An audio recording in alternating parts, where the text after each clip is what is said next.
Article 70 কেন সংবিধানের সাথে সাংঘর্ষিক হবে না এই মর্মে আমি রুল চেয়েছি, তফসিল স্থগিত চেয়েছি। সাংবিধানিক যে রাইট জনগণের সেটাও খর্ব করা হয়েছে। গণতন্ত্র of the people, by the people, for the people, এ বিষয়ে আমি ইতিপূর্বে একটি রিট করেছিলাম। সেখানে ডিসেন্ডিং রুল দিয়েছিল মিস্টার জাস্টিস মইনুল ইসলাম চৌধুরী। তিনি 16th অ্যামেন্ডমেন্ট অ্যাক্ট যে রায় হয়েছে সেই রায়ের আলোকে রুল দিয়েছেন, কিন্তু সেকেন্ড জাজ তিনি ডিফার করেছেন, তিনি রুল দেননি। পরবর্তীতে বিষয়টি থার্ড বেঞ্চে যায় এবং থার্ড বেঞ্চে তিনিও রুল দেন না দিয়ে সেই রিটটি মোশন সামারলি রিজেক্টেড করে।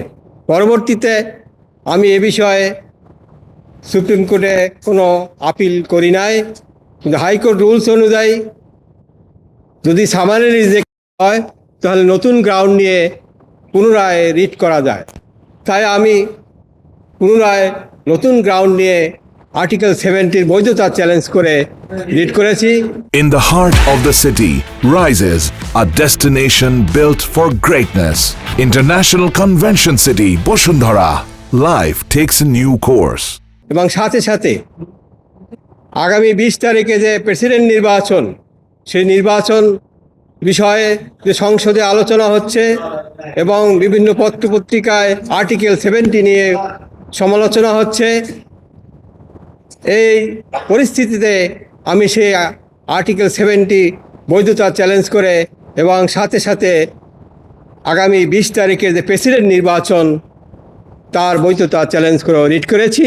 এবং সেই যদি রুল হয় তাহলে রুল নিষ্পত্তি না হওয়া পর্যন্ত আমি ওই নির্বাচন তফসিল স্থগিত চেয়েছি।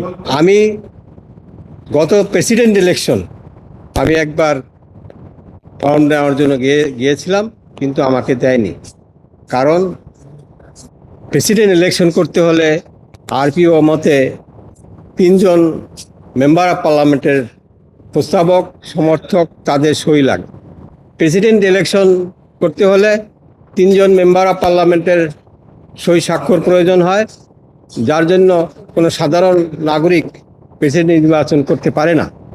এখানেও সাংবিধানিক যে রাইট জনগণের সেটাও খর্ব করা হয়েছে।